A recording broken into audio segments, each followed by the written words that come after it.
This is Covering the Spread, part of the FanDuel Podcast Network.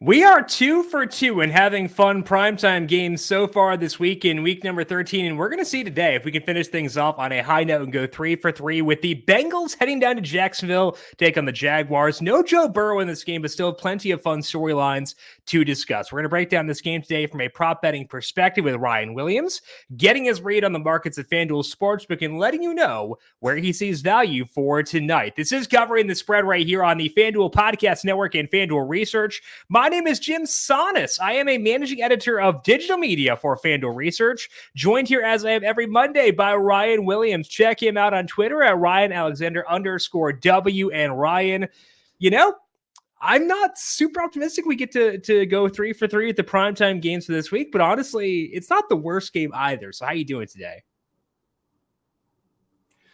I'm doing just fine, Jim. Yeah, this will be an interesting one. I mean, shouldn't we expect the Bengals to cover? I'm not going to say win, to cover here, to make it an exciting one. You know, an interesting one on Monday Night Football. I know a lot of people likely have the Jaguars riding in Survivor if you're still alive in your pools for Week 13. So we will see what Jake Browning and company have in store for them. But yeah, really great opportunity for Jacksonville to kind of, you know, set themselves apart from teams in the AFC. So we'd like to hope that they'd handle business here, but you know, I've been rough on Jacksonville all year, Jim. So we will work for the people. Absolutely. And if the Jags win tonight, they can actually move into a tie for the 1 seed in the AFC. So huge game for them and huge game for the Bengals. They try to scrape things along. Losses for Cleveland and Pittsburgh yesterday do help them a bit if they want to try to find a way to the postseason. We're going to break down this game from all angles here in just a bit. But first, a reminder to make sure you are subscribed to the Covering the Spread podcast feed wherever you get your podcast. Later on this week, we're going to get some hockey and some NBA talk back here on the show. Tom Vecchia will join us on Wednesday talking the NBA in-season tournament. We'll talk some hockey with him as well as we now transition out of college football season for a bit, have more free time to talk about some other stuff. So we'll get that back here on the show. And of course, Austin Cass now with us again on Fridays, talk EPL. He went 4-0 this past weekend. So a delight to have Austin back with us every Friday to talk some soccer. Make sure you're subscribed to Covering the Spread wherever you get your podcasts. If you like what you hear, leave us a 5-star rating on Apple Podcasts or over on Spotify. You can also find the show on the FanDuel YouTube page and FanDuel TV Plus. Score early this NFL season with FanDuel, America's #1 sportsbook. Right now, new customers get $150 in bonus bets with any winning $5 moneyline bet. That's $150 if your team wins. If you've been thinking about joining FanDuel, there is no better time to get in on the action. The app is so easy to use. There is a wide range of betting options, including spreads, player props, totals, and more. So visit FanDuel and kick off the NFL season. FanDuel, official partner of the NFL. Must be 21 plus and present in select states. FanDuel is offering online sports wagering in Kansas under an agreement with Kansas Star Casino LLC. First online real money wager only. $5 pregame money line wager required. $10 first deposit required. Bonus issued as non-withdrawable bonus bets that expire 7 days after receipt. See terms at sportsbook.fanduel.com. Gambling problem? Call 1-800-GAMBLER or visit fanduel.com/RG in Colorado, Iowa, Michigan, New Jersey, Ohio, Pennsylvania, Illinois, Kentucky, Tennessee, and Virginia. Call 1-800-NEXT-STEP or text NEXT STEP to 53342 in Arizona, 1-888-789-7777, or visit ccpg.org/chat in Connecticut, 1-800-9 in Indiana, 1-800-522-4700. Visit ksgamblinghelp.com in Kansas, 1-877-770-STOP in Louisiana. Visit mdgamblinghealth.org in Maryland, 1-800-GAMBLER.net in West Virginia, 1-800-522-4700 in Wyoming. Hope is here. Visit gamblinghelplinema.org or call 800-327-5050 for 24/7 support in Massachusetts, or call 1-877-8-HOPE-NY or text HOPE-NY in New York. Let's dig in now to this Monday night matchup between the Bengals and the Jaguars. Right now at FanDuel Sportsbook, the Jags are 9.5-point favorites. Total in this game is 39.5. Let's start things off here at the side, Ryan. The Jags, almost double-digit favorites in this game. Did you see anything in Jake Browning's debut to make you tempted on the Bengals side, or how you viewing the spread in this game? Yeah, I mean, so we've had a lot of fluctuation with the spread, right? At least half a point in recent days, and somewhat of a full point here.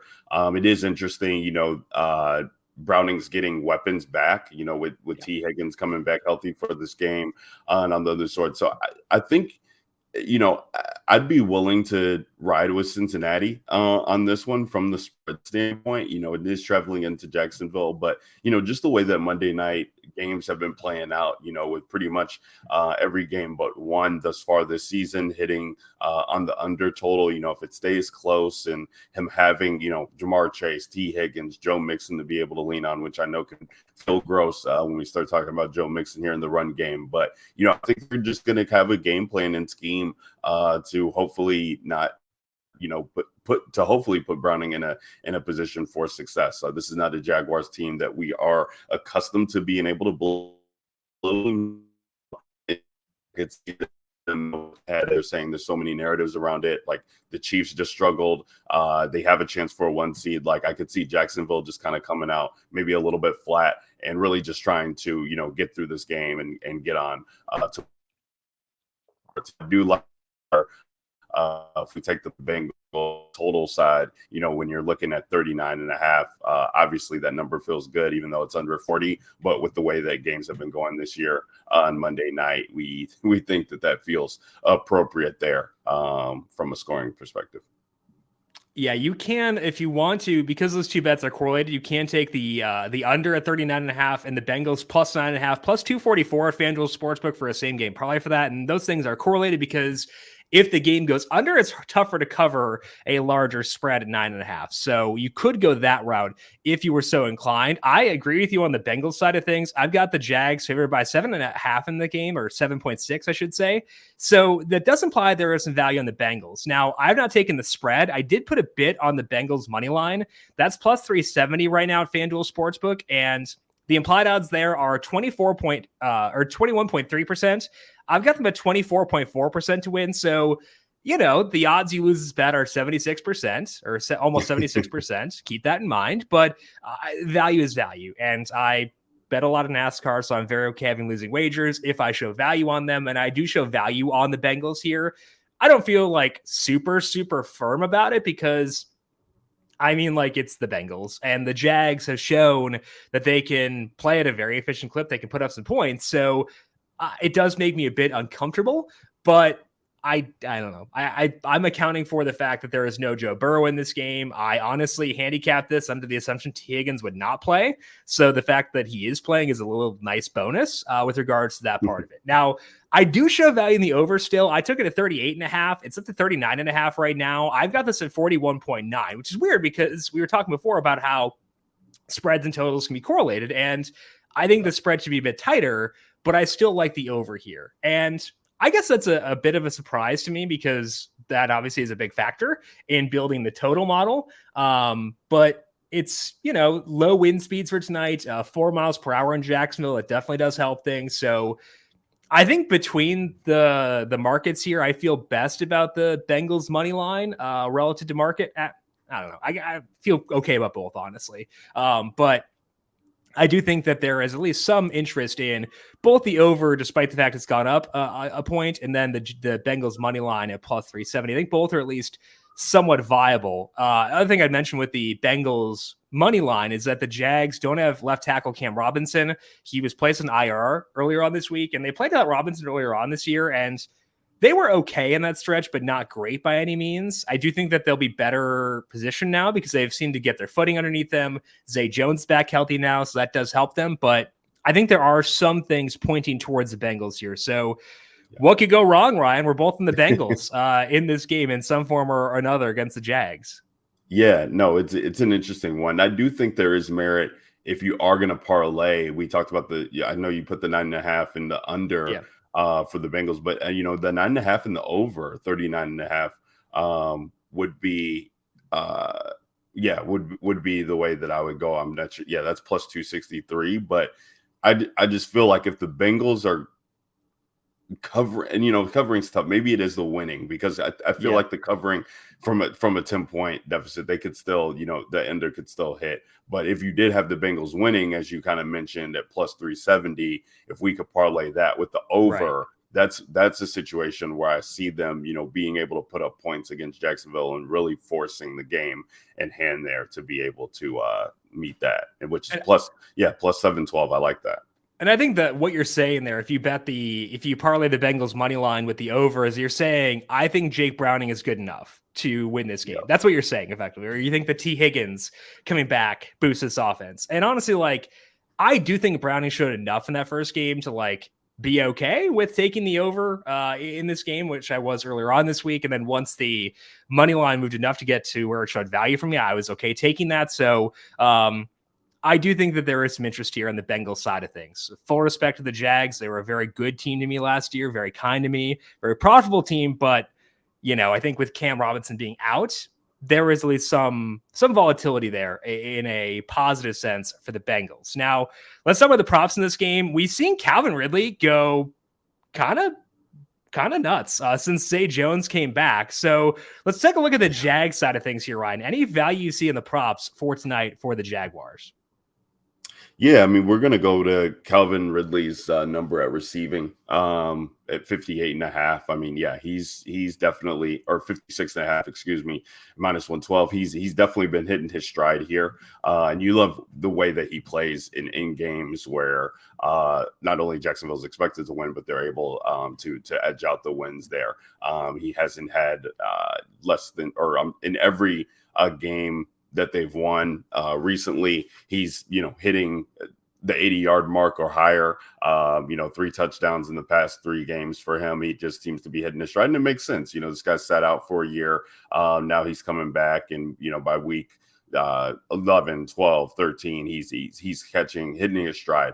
And it only helps when there's other people out there who you have to account for. Zay Jones being back and being somewhat of a deep threat, it's definitely opened up some things for Calvin Ridley. So I absolutely love Calvin Ridley there. If we go to the touchdown prop market, I think this is a spot where I'm wanting to get some action on Evan Ingram. Mm-hmm. At plus 270, I believe, for an anytime touchdown. They just got carved up by Pat Freiermuth, and again, quarterbacks leaning on their tight ends to be able to find some success here. This is a good spot, I feel like, for Evan Ingram to kind of get going. It's really tough to trust him. It's not a guy who I usually talk about playing, but just the way that the Bengals have been allowing tight ends to get over on them, I think that's good. I think the interesting one that we have to talk about, Jim, is what to do with Travis Etienne in this game. I mean, they're 9.5-point favorites. You're looking at his rushing prop at 65.5. If you take in the receiving prop as well too, it's 86.5. Now this is a number that he should be able to get after. He is the better running back as far as matchup and maybe even talent wise, dare I say, in this game. But it's been tough for him. It's been tough for me to be able to trust him in some of these games, especially when they've been favored and when it seems like such a smash matchup. I will say he has been able to get going, and I do expect them to hopefully lean on him in this game where Joe Burrow doesn't have to do too much against a defense coached by Lou Amarillo, who still will try and keep this game close. So hopefully they give Travis Etienne the rock. I would rather take his receiving prop at 15.5, which is minus 113. He's just so involved in what Joe Burrow has going on there from a dump off perspective that I really do like that. Outside of that, that's my read for the Jaguars Jim, right now. Pretty kind of straightforward, but definitely want Ridley props wherever I could get him. Interesting that he's the second favorite to score a touchdown in this game. So that's what the books are saying, but the receiving prop is still way too low for him. Yeah, I want to go back to the Evan Ingram one first. I was listening to that game last week between the Texans and the Jags, and Ingram has not scored yet this year. They were talking about that when they got inside the red zone, and they said that Trevor Lawrence knows this. He knows Ingram has not scored yet this year, and it sounds like he actively wants to get him a touchdown because he's played pretty well, honestly. They got him a big contract.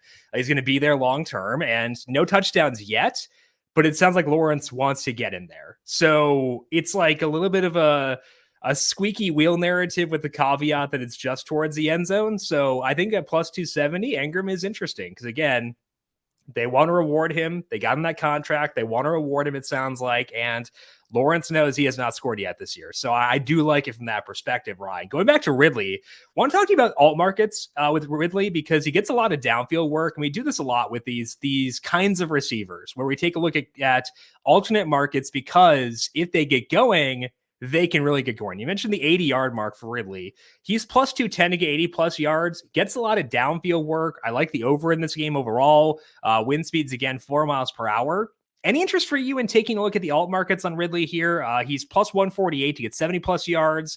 I think he's pretty interesting in these markets just because, again, the way that he hits is when he gets downfield work. So you're kind of accounting for his volatility by giving yourself more upside should he wind up hitting the top end of his range of outcomes. Yeah, no, that's interesting that you bring this up because when we're looking at Calvin Ridley, 60 yards is already plus money there. Mm-hmm. So you're getting you're getting a one to one on your bet. I like that when his number's only at 56.5 on the regular side at minus 112. So definitely like that. I mean, yeah, when you're talking about alt mark, I'd want to get closer to the 3-to-1 range. So we're looking at 80, 90, and that alt mark it seems viable. I mean, dare I say 100 at 4-to-1 is an incredible jump there. When you're looking at basically, essentially almost doubling his prop line and you're getting 4-to-1 odds on that. So yeah, really interesting market there for him. Yeah, Ridley has gone 100 yards 3 times so far this year. He's had 80-plus yards in 1, 2, 3, 4, 5 different games. So he can definitely get there. And with the way he's been used recently, I think that he definitely could get there once again. Let's talk about the Bengals side of things. T. Higgins is back for this game. Got 2 full practices in, so it sounds like he's pretty much good to go. Any props you like for the Bengals tonight? Yeah, the one that I was looking at, I mean, so the tight end situation is interesting for the Bengals. We got Tanner Hudson, who's was a longtime Buccaneer for so far, who's been in the mix. And, I am curious to see how T. Higgins kind of comes back to form. I mean, either way, I think it helps this offense kind of frees up Jamar Chase a little bit. He's likely the guy that I will be going to in all markets here, receiving 57.5. I mean, we've seen him be able to hit this number with Jake Browning just last week, the most targeted, receiver in this offense, to be able to get things going. So I really do like Jamar Chase anywhere that we can get him, even from his touchdown prop perspective. You're looking at plus 210 for him. And I think, even in that Baltimore game, Browning, was trying his best to just get the ball to him. So I think, yeah, this has been a time where Browning's got a little bit more time to prepare instead of being thrust into the fire. So I expect this offense to be able to look, somewhat prepared. I Higgins is, coming back, but not fully healthy, that we could see Tyler Boyd really kind of pick up steam. He had been, a guy who had been involved in this offense. This is a defense that, gives up a lot against the middle of the field. Tyler Boyd running in the slot, 30.5 is his number. Sense.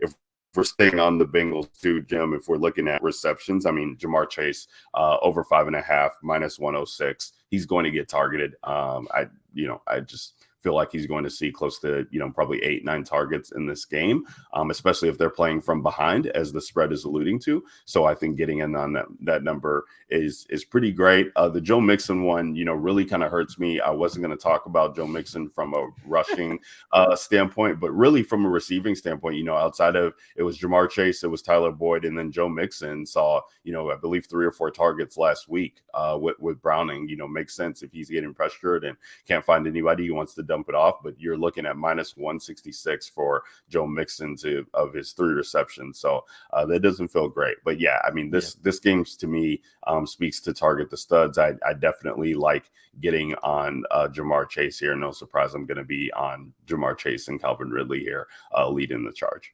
Yeah, I think that a couple of things that work in your favor here are that the Jags are pretty good against the rush. They do encourage teams to throw the ball against them because they can stop the run pretty effectively. The spread does help that as well. And we've seen a lot of dump offs. So that's why I think that, again, looking at the alternate markets, Jamar Chase's alternate receptions market is pretty interesting. 6+ receptions is -112. You alluded to that one before with the over 5.5, but 7+ receptions is +162. And getting a lot of targets, close to the goal line or to the line of scrimmage, those are easier to complete. Maybe not easier to complete if you're Jake Browning. So like that might be tough.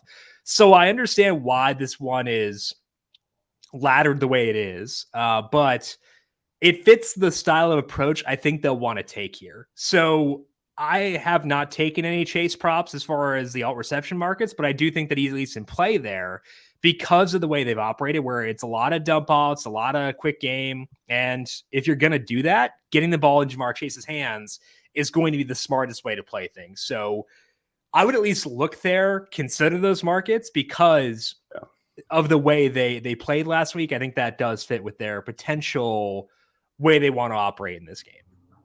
Definitely. No, and even 8-9 receptions like that, that's an absolutely great call again, Jim, because this is one where we know how this goes. The offense is just going to be drilling, and Jamar Chase is going to be saying that he's open and target your best guy. That's what Browning just did last week. So he definitely could be hitting his stride tonight in this game again, especially if they're coming from behind close to double digits. That's an interesting market to target. Yeah, I agree for sure. Okay, anything else stand out to you, Ryan, across this game tonight? Yeah, no, I mean, I really think if we're looking at the Bengals side of things and want to take that +9.5, I am kind of interested in their first half points. Which, if you can believe it, Jim, Bengals first half points, it makes sense. It's -130 there, but it's 6.5. So I think, trying to just, get action on them, for getting points there, hitting, if you get Jacksonville to win early, they're +100 to have a 6.5 spread in the first half. So I just thinking about the way that the game goes, this is always an interesting market that we usually don't hit on, but these are good markets to target from a narrative perspective, depending on where you're going. And there's always some good value there to be had. So always look at targeting this market too. Yeah, it's no Iowa for the first half total points of the Bengals, but over 6.5 is -130 right now at FanDuel Sportsbook for that one for the Jags and Bengals.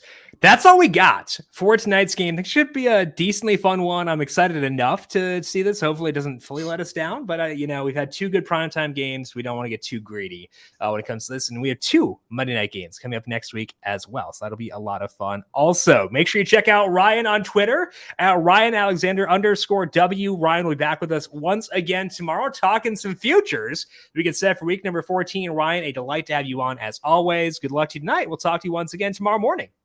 Yeah, Jim, thanks for having me once again, and good luck to everybody out there. Get your bets. We'll talk futures tomorrow. Can't wait. All righty. Make sure you subscribe to the Covering the Spread podcast feed to get that show as it goes live tomorrow. And also find us on the FanDuel YouTube page and FanDuel TV Plus. I am on Twitter at Jim Sonis. You can find me on Threads at Jim.Sonis. And you can find FanDuel Research on Twitter at FanDuel Research. I want to thank you all for tuning in for today. Good luck to you with your bets. And we'll talk to you once again tomorrow. This has been Covering the Spread right here on the FanDuel Podcast Network.